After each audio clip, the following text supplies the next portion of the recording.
Hey everybody, welcome to another episode of Reviewing Comics with me, your host, Alexander Turbin. Today we're going to be going over Daikazu, number 3, because I thought I had number 2. I've never had number 1, but I really do wish I did. But before we get into that, I'd like to show you some of my own work. This is a full-size comic book that I produce every month. It's an anthology that I produce with a bunch of other artists. This month is issue number 36, and it's a random access special Inktober edition. So anybody that did Inktober pieces and I didn't get a hold of you, or you didn't get a hold of me, or whatever, I apologize, but maybe we'll do it again next year. But we have me, Paul Corjohn, and Jay Quirk doing a special thing. Jamie Barrows, Astor D, Jack Reed, Doug Roberts, Tim Quinn, and Richard Parker. And like I said, it's a full size. Usually it's full color, but we do have some black and white stuff going on here, both myself and some of the other artists. We got more Cyberzerker and more Inktober stuff. So there's a whole slew of things going on in this awesome comic book, and I'll be going over it at some point. I think these will be going over random accesses will be a special thing that I do, and but you can get these at patreon.com/Alex Turbin, or you can go to my website, comicscreatorsmarketplace.com. And I haven't yet put this on here, but it will be on there shortly. And but the best place, like I said, you can get it is patreon.com/Alex Turbin. So there's lots of stuff going on. Pretty soon, I'm going to be what would I call this? I'm going to be introducing. I'm going to be pushing. I'm going to be showing off Morgrim #1 that I'm going to be doing a Kickstarter, and hopefully you guys will think about contributing to that as well. So anyway, Daikazu #1. So I thought for sure I had number 2. I have some conflicting feelings about this. Not really in a bad way at all, because I mean, I just read it and I did enjoy it. And I did read it back in the day when I first got it in 1988. I think I didn't get the other issues simply because they weren't available, like I've said so many times. Indie comics back in the day, when we didn't have eBay or any other way of getting them. You either got them from the comic book store, or you sent away, in the back of the comic book or whatever, there might be an advertisement to buying more comics. But that was so dangerous. Like, you didn't know if you were sending your $10 or $15 or whatever and never going to get anything back from it. So a lot of people did not do that, I don't think. And like I said, comic book stores, they would have copies. They would order, 3 or 4 or 5 copies, and then they would either sell them and be out of them, or they would not sell them, and then they would not reorder or order the next issue or something like that. So it was really a horrible mess for indie comics for that time period.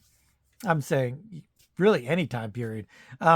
But it was July 1988 is when this first came out. And I don't know what happened in the first issues, although because they don't give a recap of anything. And as you guys know, I love a recap.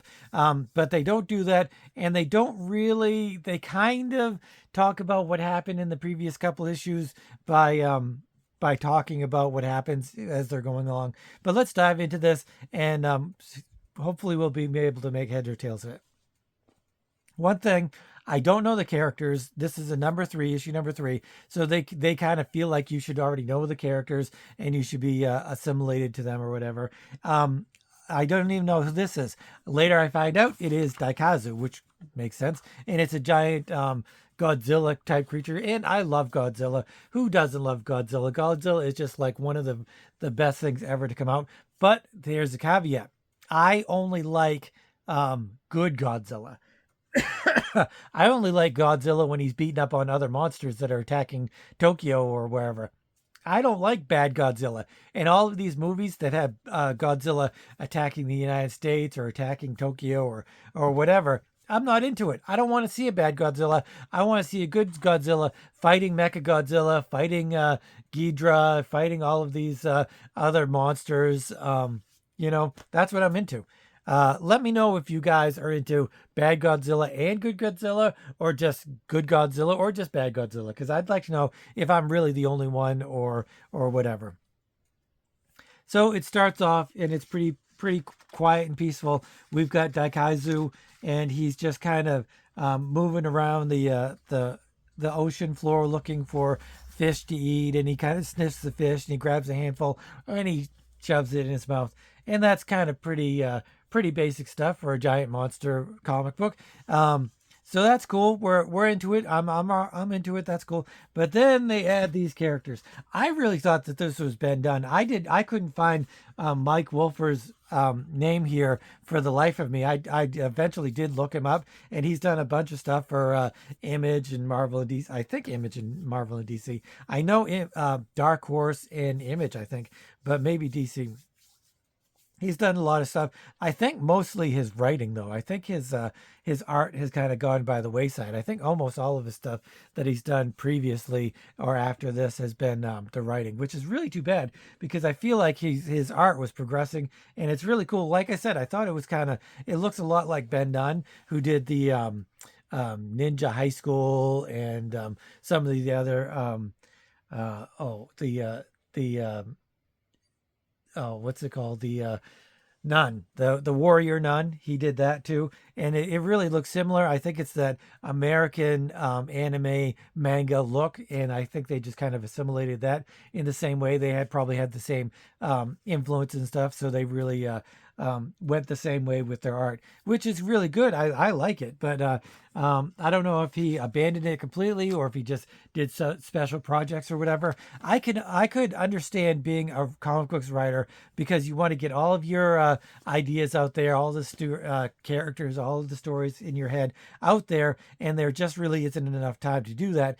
So as a writer, you can do that, and that's how I feel often, where I just have so many ideas that I don't have enough time to draw them all. So if you could, give other artists some of your ideas, that would be really fantastic. But here's these characters. They have infiltrated. All right, I'm gonna go by what I've gleaned so far. There's this island, Monster Island, of course, some kind of monster island, and there's this complex, and the complex is run by an evil genius. Let's call him Elon Musk. And anyway, he is run by this evil genius, not really Elon Musk. That was a joke. His name is Killmonger, or Kill something. Hellbender, Vincent Hellbender. Um, and he creates these giant monsters. I don't know if he created. I don't think he created Daikazu, because he's very he's astounded that Daikazu has killed his monster, so he doesn't really know anything about Daikazu. I don't know where he came from. Anybody read the first two issues? Please let me know. Did he come from? Is he an alien? Did he come from deep in the Earth's crust? Where did Daikazu come from? Anyway, and he also has like a psychic link with one of the main characters, the girl. So they're in a complex. There's also these human. They have these armor pieces that they've infiltrated the bad guy's lair complex. This is super Godzilla-y type stuff, because I mean, this happened all the time in Godzilla, when there would be like some kind of giant lair and they would produce monsters or giant mechs or whatever, and Godzilla would have to come in and swoop in and destroy stuff. So this is very regular Godzilla fare. But I don't really know all the names and all of the characters, especially since they all look a lot alike in these armor. So they've snuck in, and they are pretending to be part of the crew or part of the establishment in this giant evil complex. So they're just kind of really, just trying to mind their own business. And somebody comes across them and says, "Hey, do you have clearance to be here?" And one of them pipes up. Let's read what he says. "You know who we are? No, we're your boss, Hellbender's personal shock troopers. You've got a lot of nerve asking our clearance. Where's your clearance? Shut up and get lost." So that was a kind of a fun little thing that they were he really exerts his enthusiasm and gets the guy asking for their clients out of there, even though they have no reason to be there except that they're good guys infiltrating the bad guys. There's another group. There's two groups actually, and there's just so many people that I can't remember all their names. I do know she's Nori. But they broke out of their jail. I guess this Hellbender put them in some kind of prison or something in the complex. They break out and they're trying to get their way to somewhere because they've seen some like this Taikazu battle the other monster, and they've seen all of these other monsters, and they know that this Hellbender guy, he wants to destroy the world. Basically, I think he wants to destroy mankind or something like that. Which is pretty bizarre. But anyway, it's a comic book from 1988. Then we have Hellbender, who actually, he's kind of funny. He talks kind of funny. He talks very tech bro-ish. So I think that this is very forward looking by the writer artist. I'm going to read a little bit of here. The man with all the problems here is Vincent Hellbender. Another of my monsters is on its way to destroy Tokyo, but my prisoners have escaped and are still uncaptured. Why can't everything go my way for once? So he's very whiny. He's like Starscream, or who's another whiny bad guy. He's a very whiny bad guy. Like, he wants everything to go his way, but he's he's super brilliant, but he's just whiny. He's no Lex Luthor. So anyway, the good guys, they are afraid of being captured, so they go to the ducks. And I'm not even going to mention some of this sexuality that they put in here, which is kind of very weird. Like he sees Nori's butt going into the ducks, and he's like, "Hey, that looks great. Boy, have you got it?"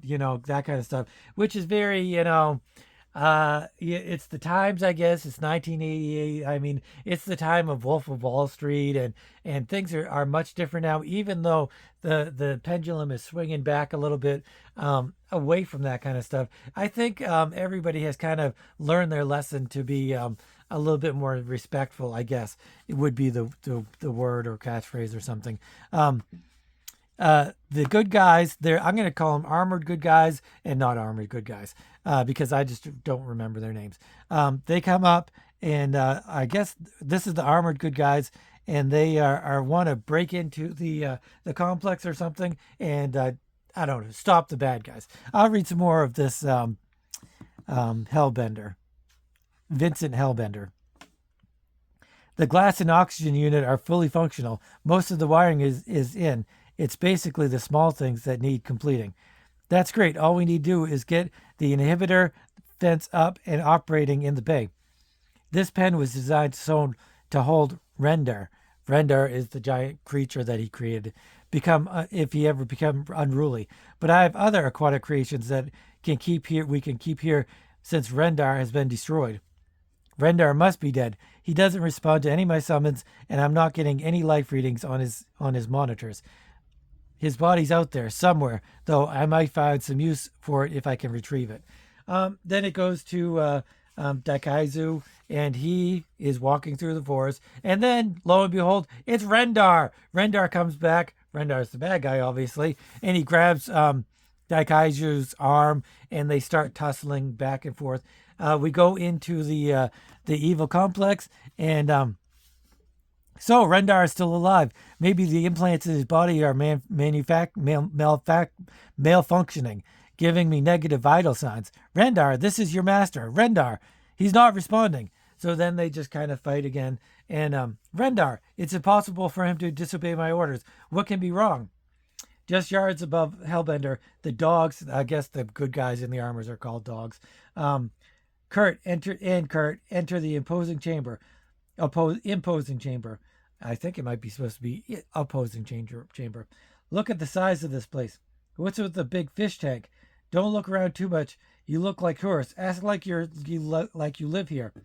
You sound like you're in a New York City or something. So they're trying to blend in, and they're trying to not be caught, basically. But Hellbender notices that they're not supposed to be there, and he says, "Hey, capture them or fire."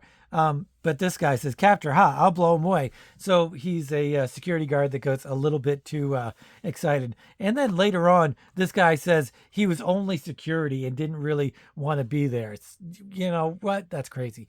So there's firing going on. The armored guys, their armor must be really pretty badass because they're just kind of cutting through people and they're not really worried about getting shot at all. The guys from the ductwork come out, I think at the same point, or they're looking. They're looking, and the guy in the armor is they have like this. It's kind of Spider-Man-y, dialogue with the good guys and bad guys, saying, "You there, both of you, freeze and drop the guns. All right, we give up. See, no guns. Oh, there's nothing up my sleeve except that, which is like a tear gas canister or something." So we go back to the fight between Rendar and Daikazu, but one of them smashes through the glass in the complex, obviously, because that always happens. And there's water pouring in, and this is when everything hits the fan. Hellbender, he's like, "I gotta get out of here. Maybe I'll be able to save stuff." I'll read this part. Just above the flooding observation room, the languishing Hellbender ponders. Why? How quickly it could all end. This room, maybe even the entire complex, will be a complete loss within a matter of minutes.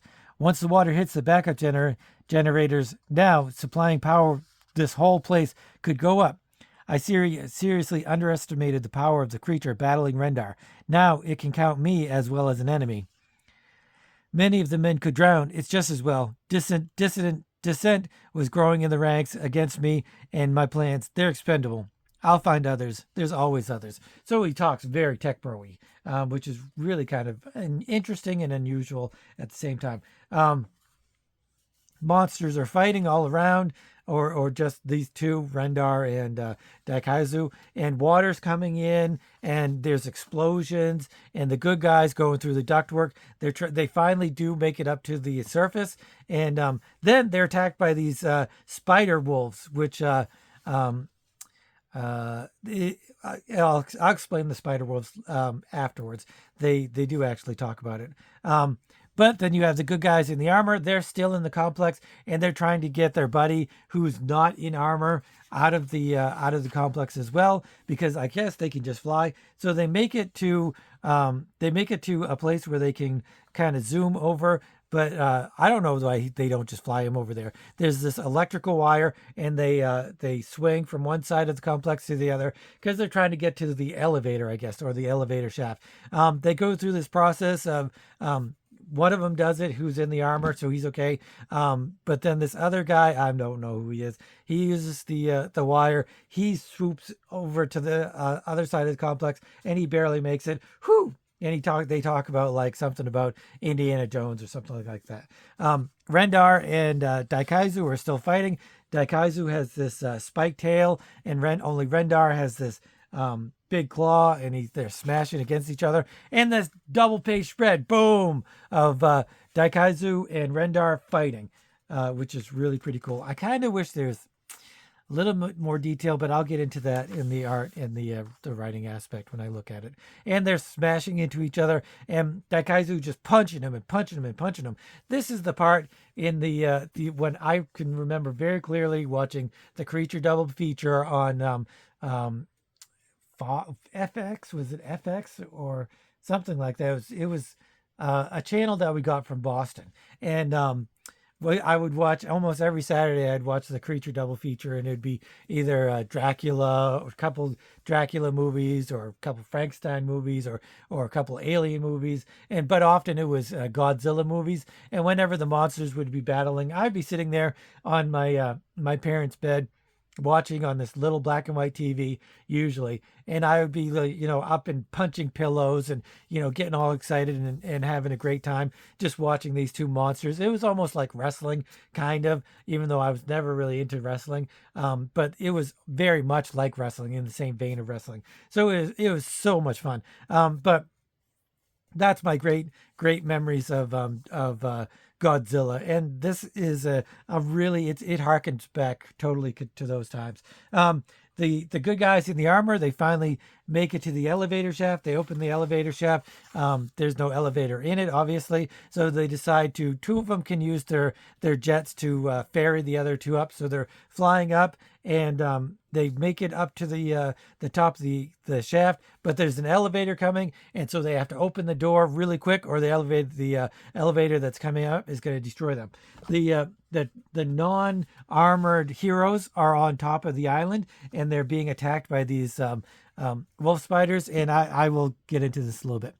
And back outside, I can't keep going. Yes, you can, Nori. Marty, what are those things? Wolf spiders. Just some of Hellbender's warped creations. I never imagined that they would grow so large. We're trapped against the rocks. They're circling us. Where's that lighter? Ah, come on. Click, click, click. Somebody puts a torch. Yes, Ken, get some more sticks. I'm sure this will push them back. Start climbing the rocks, Nori. Hellbender forced me to splice together the genes of several animals, but I never knew this would be the result. Yeah, get back, you ugly sucker. It's working. Those fires should keep him back. Are you okay, Nori? Yes, I am now. Come on, Marty. We're home free. Let's go. So he is one of the scientists that worked for Hellbender, obviously, and but he didn't know what was going on, so he turned into a good guy as soon as the good guys came and explained what was going on. So outside we have Daikazu, and he's losing. He's being smashed in after Rendar's last attack. Daikazu has lain deathly still, the dust and broken trees settling about his massive form. Has Rendar triumphed? Roar, roar! No way! So Daikazu gets up, grabs Rendar, and throws him. It smashes him against the island, and I think he blows up. Something blows up, which is kind of cool. We now get to the armored guys who are in the elevator. They get out of the elevator. They open it up. There's explosions going on. They are just running to bat out of hell out of that complex, and they make it out of the complex. And one of the bad guys says, "Trouble? Are you okay? Wait here." Before they're like, "Are you okay, Ron?" "Yep, gentlemen. Trouble? Well. If it isn't our little infiltrators, what a bonus your heads will bring when I deliver them to Hellbender." If I call him Helldiver sometimes, I'm sorry. But then Thwomp, I didn't understand this at first, but Daikazu squishes the bad guy and kind of just takes off. And the armor guys are like, hey, look, it's Daikazu. He's awesome. And then they have a reunion, and all the good guys are just kind of packed together, and they're having a good time, and they're, saying all these wonderful things. This is very odd. I got to read this. This is bizarro. This is great. We thought you were dead. Hey, I'm Mr. Lucky. Remember? You look cute dressed in that guard's uniform. Oh, she says that. Oh, yeah? Wait until I show you my pistol.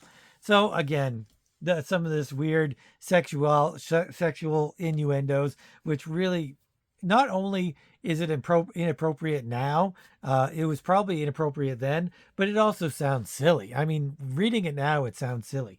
But, like I said, it was the times. It was 1988. Hellbender comes across in a helicopter, and he says, Mariner, the nuclear generating complex will probably go critical in a matter of minutes. It was a pleasure to know you. Goodbye. So he's flying off. But then one of the guys in the armor, they can fly, and he goes over to the helicopter, Bender's helicopter. Bender, and he gives him warning. He gives Hellbender plenty of warning. He says, turn around now or I'm going to start firing on you. Hellbender grabs a gun, starts shooting him, and but it bounces right off his armor. So the armored guy attacks the helicopter with his gun, and the helicopter goes down. The nuclear reactor is going to go off. Nori uses her mental abilities because she can contact Daikazu. She uses her mental abilities to either get him to help or control him or something. He goes in, he reaches into the reactor, and I'm glad they did this. He doesn't just reach in and grab it. He has to kind of fumble around, and she has to kind of tell him where to go and stuff. And so he does grab it, and he chucks it out to sea. And there isn't an explosion, which I kind of thought there would be. But he says, this could be it, people. Let's hope the water cools the core in time. Nothing. So then it did cool the core in time, so there's no explosion, and they're all happy again. And then there's this little wolf spider who is going to become their little pet. But unfortunately, Hellbender has unleashed some of the monsters onto, or one of the monsters, onto Tokyo. So Daikazu, did it do it here yet? Yeah, Daikazu looks back towards where Tokyo is because he, unlike Godzilla, he's a real hero. He, like Godzilla, kind of just fights monsters to fight monsters or whatever. But this guy, Daikazu, he's awesome. He's an awesome hero, and he just wants to stop those big monsters from killing people. So Tokyo is under attack by this giant shark, and they're like, well, at least has to stay in the water because it's a shark and it can't come on land. And then ba-boom, land shark. Yeah, we saw it, we heard it. It's land shark. Next, Battleground Tokyo, where Daikazu comes in and he fights the land shark, and who knows what the other characters do. Oh, I didn't even notice this. This is a cool picture of the wolf spider. So the writing is really good. I really enjoyed it. I didn't think I was going to like it as much as I did. There's a lot of it. There's a lot of narration. There's a lot of dialogue. There's a lot of everything. So if you're not prepared to read a lot of this comic book, then I would just steer clear from it. But the writing is really good. This guy, Mike Wolf, is that his name? Mike Wolfer. Yeah, he's a good writer. Like, he went on to do stuff for Dark Horse and Image, like I said, and he really fully deserves it because if you delve into this stuff, if you really read all of the stuff that's going on, even though you don't know what's going on in previous issues or whatever, it's enjoyable to read. It's fun. It's a fun thing to read. So it's enjoyable. That's all. That's pretty much all I've got to say. Excuse me. There's a lot of it. There's a lot of writing. There's a lot of dialogue. There's a lot of narration. But it's fun. He's really into this whole giant kaiju kind of creature thing, this Godzilla thing. You know that he loves what he's doing, and that energy and that sheer delight transfers onto the page, and it's really, that is what makes the reading this fun. Is his sheer delight, even though it's got those sexual innuendos. Who cares about that kind of stuff? But it's got this sheer fun, delightful comic book to read. It's nothing. It's not a downer. It's not the good guys win. The good guys are in trouble, but then they win, and there's this bad guy and everything. So it was really fun to read. As for the art is really good. Like I said, I really enjoyed it. I liken it to Ben Dunn a lot. This whole, and early Matt Wagner, really, because he went that route of being really influenced by mangas. So all of this stuff, but he's super influenced. Like, you've got the Daikazu creature, the giant monsters fighting and stuff. So that every bone in his body is really focused in on this having fun, almost manga-ish kind of comic book, which is really awesome. So it's really fun. It's a really fun book. It makes a lot of sense. That's for the art. The art is really good. Their narrative art is really fantastic. I never had to reread anything because of the panels. It is very busy, and this is actually, it's weird because the size of the comic is smaller. It's like a half an inch smaller, which is very odd. I don't know if I just got a bad batch or if the whole things are smaller, and that's really too bad. It looks like it was cut here too much, and there's too much space here. So there's stuff going on with the formatting of the comic, which is really too bad. But overall, I really like the art. I do wish some places there's a little bit more detail, like the splash page here. I don't know, maybe if you pulled back a little bit and you could add it a little bit more detail, but it's a lot of action going on. And it's super fun. So it's really it's a super fun comic book. I'm going to give it, for a review, I'm going to give it this is very difficult because it's super fun, but it's also not, I'm going to grade it for what it is. It's not impactful. It doesn't make me think about things. It doesn't make me think about the world around me. It doesn't make me think about anything like that. So it's not really thematic in any way. It's really just a fun, good old comic book. So I'm going to say I'm going to give it an 8.5.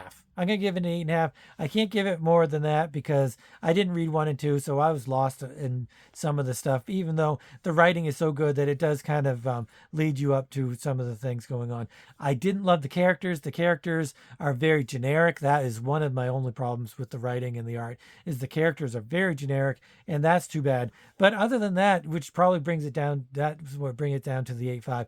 I would get more. I will get more if I see them in the dollar store. I would 100% get 1 and 2 and 4 or whatever, however many there are. So that is definitely a 7. So then those other reasons I said earlier is why it goes up to 8.5. So it's really fun. It's a fun comic book, and I kind of recommend it. I really kind of recommend it. So anyway, thanks for watching. Daikazu number 3. 8.5 is my final review. If you're new to the channel, please consider subscribing, hitting the notification bell, and all that stuff. This is the stuff I go over. I go over indie comics from the 70s, 80s, 90s, and beyond, and whatever, or just Marvel comics that are make me feel special in some kind of way, whether it's the art or the story or whatever, the writing. So yeah, thanks for watching, and we've got a whole slew of new stuff coming up this week. And as always, keep on creating.